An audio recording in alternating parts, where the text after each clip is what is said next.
Hello and welcome to Scout Report, where today we're looking over the rumour mill and the back pages not to see which exciting players big clubs could sign this summer, but to find the dumbest decisions you're likely to see during the off-season. Let's start in Barcelona. Not selling Ansu Fati. There's arguably no club in the world as guilty of overhyping its youngsters as Barcelona, but in an underwhelming season for the Blaugrana, Ansu Fati has been a bright spot. The 17-year-old winger got a shot at the first team when injuries to Luis Suarez and Ousmane Dembele left the front line short, and has performed admirably, netting 4 and assisting 1 in under 700 league minutes and earning himself a new contract until 2022 with a €170 million release clause. But apparently that hasn't been enough to deter suitors. According to Barca paper Sport, Jorge Mendes has approached the club with an offer of €100 million for the youngster from Manchester United, who have reportedly identified the Guinea-Bissau-born Spaniard as a possible alternative to Jadon Sancho. On the face of it, this seems reasonable. Fati is already a good contributor at a young age. He's currently taking 3 shots a game and racking up 0.6 xG, about the same as Anthony Martial, meaning that it's possible Barca will see the first true world beater emerge from La Masia since Busquets. But €100 million is an awful lot of money. Only 10 players have cost a club that sum, and of those, only one has been an unqualified success, Mbappe to PSG, while it's still too early to say on João Felix to Atletico. Even players who excelled at first, like Bale at Madrid, have proved costly burdens as time went on, and others like Coutinho and Dembele at Barca have been complete disasters, whether because of style problems or injury issues. In essence, there are many ways that even a spectacular player can fail to work out at that price point, and all this is assuming Fati is a spectacular player. But playing with Messi makes everything blurry. Christian Teo and Bojan Krkic were also both heralded as future stars of the Camp Nou, and if we compare their early seasons to Fati's, a pattern emerges. Fati currently contributes to a goal every 136 minutes, takes 3 shots a game, and creates 1.6 chances. In his first season at the club at 20 years old, Teo registered a goal involvement every 105 minutes across the league and Champions League. He also took 4.3 shots a game and created 1.2 chances. And Bojan, breaking into the team as a 17-year-old like Fati, scored or assisted every 112 minutes, shot 3 times a game, and created 1.1 chances. Teo went on to Porto, Fiorentina, and now Real Betis, while Bojan drifted down the leagues, passing through Stoke and Alaves before ending up in the MLS with Montreal Impact before his 30th birthday. Praise for Fati has focused on his ability to perform at one of the world's biggest clubs as a child, and he does deserve credit for that. But when you're talking about paying a historic fee for him, you have to acknowledge that starting a career with Barcelona also carries advantages. In this case, being supplied by the greatest player ever to pull on a pair of football boots. To be clear, we aren't saying that Fati isn't good, or won't turn out to be a star. Getting minutes at his age is rare, and will work wonders for his development, provided he doesn't suffer serious injuries, or return to the sidelines after the acquisition of Martin Braithwaite, and with a move for Lautaro Martinez in the offing. What we are saying is that betting €100 million on him being good enough to contribute to Man United now is a huge risk. And with a huge wage bill, a stadium in redevelopment, and holes to be filled across the team, Barca should have taken the money. Before we move on to our next section, just a quick reminder to, if you haven't already, subscribe to Eurofootball Daily and hit that notification bell to never miss a video. We put out content like this every single day, so you really don't want to miss out. And on that note, if you have any ideas for future Scout reports, please let us know down below too. Anyway, let's move on. Selling Ndombele. While the rumour mill points Ansu Fati towards the Camp Nou exit, Tanguy Ndombele has been linked with a move in the other direction. The Frenchman's injury-hit first season at Tottenham has made him a regular target of criticism from new boss Jose Mourinho, while the British press had apparently seen enough to label him a flop just 8 months after his €60 million switch from Lyon.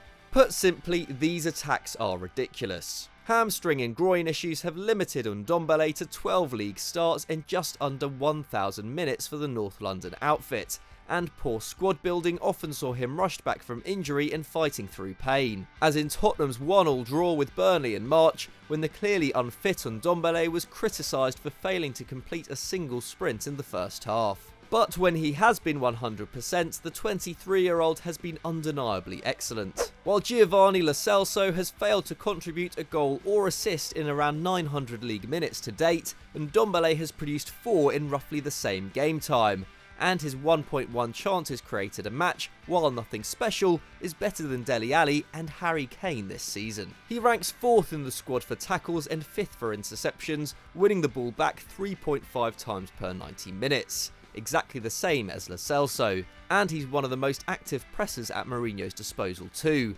closing down opponents about 21 times a game. That puts him ahead of teammates like Kane and Harry Winks, and even at a club famed for their work rate and pressing like Liverpool, Ndombele would be the 4th best presser in the side, sitting between Roberto Firmino and Fabinho. Hardly the output you'd expect to see if he was truly not putting the effort in. And despite the change of league, the change of coach, the fitness issues and the inconsistency of the Spurs lineup, Ndombele continues to be one of the best ball progressing midfielders in Europe.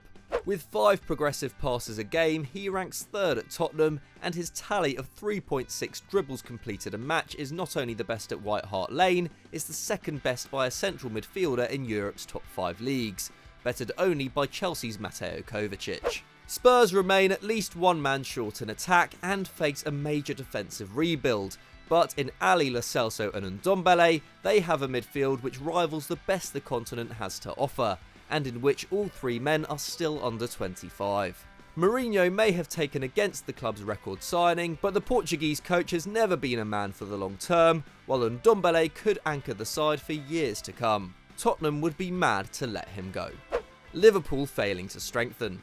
Going into next season, Liverpool fans will be confident. They're set to win the title by a record points margin, while Manchester City need to strengthen at centre-back, central midfield and left-back, as well as find replacements for the outgoing David Silva and Leroy Sané. So the Reds may think a second title on the bounce is all but assured. But if that attitude extends to the recruitment staff, Liverpool could be passing up a golden opportunity. The Reds are actually one of the league's older sides, with an average age of 27, a year older than City and Chelsea, and while their front 3 remains among the world's most dominant, it can't stay that way forever. The Reds have benefited from a lack of significant injuries over the last 2 campaigns, with even Alisson, who sat out several weeks early in the season, seeing more league minutes than all but 6 of the Man City squad. And if they did suffer a significant loss, for example finding themselves without Van Dijk the way Guardiola was without Laporte, it's hard to see title-winning depth in that team. Joe Gomez is the first choice centre-back partner for Van Dijk,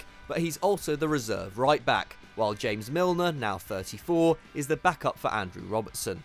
And in attack, while the team has added Takumi Minamino, it's hard to see them maintaining the same frightening output with 16 shots and 2.3 goals scored a game if they're forced to play him or Divock Origi for a significant portion of the season. With Timo Werner and Hakim Ziyech joining Chelsea for a combined €100 million, it's hard not to think that Jurgen Klopp should have rivaled the Blues for one of those signings. Or if he felt he couldn't spare the minutes, at least be targeting forwards in the 18 to 23-year-old range who can grab some rotation game time before maturing into starters. However, current talk suggests that Klopp is unlikely to make any signings whatsoever, with the reasoning that it's hard to justify a major outlay on a new player when the squad and non-playing staff are being asked to make financial sacrifices for the long-term well-being of the club. Of course, that's understandable, and there are bigger priorities than buying stars. But the club is bankrolled by John Henry, who has a net worth of $3 billion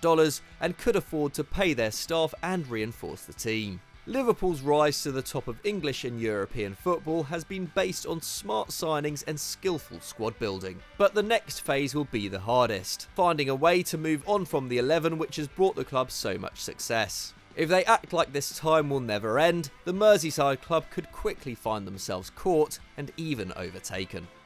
Arsenal not buying a number 10. Arsenal go into the summer of 2020 with plenty to do.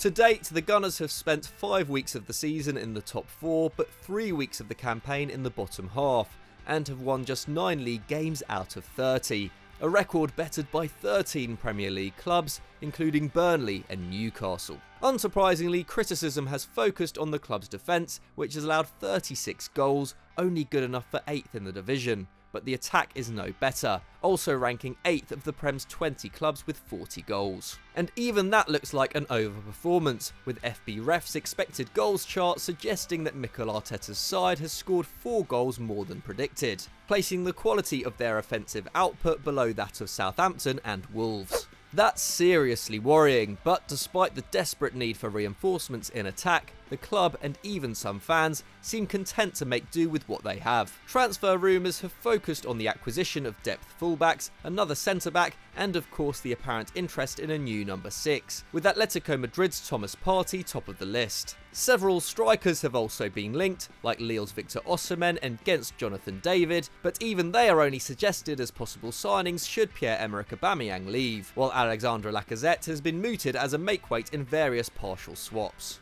And crucially, none of this addresses the key problem. Aubameyang, Lacazette and Martinelli are only as good as the chances they get, and this season they haven't had many at all. Only 5 teams take fewer shots per game than the Gunners' 11, and only 6 get fewer shots on target than their 3.9. Across the Premier League, just Norwich and Newcastle spend less time in the opposition third than Mikel Arteta's side, and despite all their attacking firepower, Sheffield United produce roughly the same expected goals per game as the North Londoners' 1.3. Meanwhile, both Aubameyang and Lacazette are getting fewer shots than at any point in the last 6 years, and producing fewer expected goals, with both on 0.6 xG per 90 for the campaign.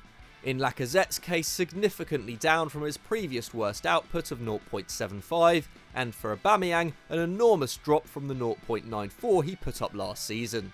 Nicolas Pepe currently leads the assist chart at the Emirates with 5 in the league, but he can't be expected to bear the creative burden alone, and as we've discussed on earlier scout reports, Ozil looks to be in full decline, with just 2 assists in 18 appearances this term, and 2.3 chances created per game, around half of what he managed at his peak in 2015-16. Perhaps the German is capable of a late career resurgence next season at the age of 32, or perhaps the Gunners will get lucky and see Pepe hit top form, or an academy kid emerge and fill the number 10 spot. But as good and necessary as reinforcements are at defensive midfield and in the rear guard, if Arsenal get through the transfer window without adding some guile and vision at attacking midfield, it's hard to see them being more successful or enjoyable to watch in 2021. So that was our scout report on the biggest potential mistakes of the summer, but what did you make of it? Let us know in the comments below. If you enjoyed this video, why not click on screen right now, as I'm sure it's another banger, and as always, don't forget to like and subscribe. Thanks for watching, and we'll see you next time.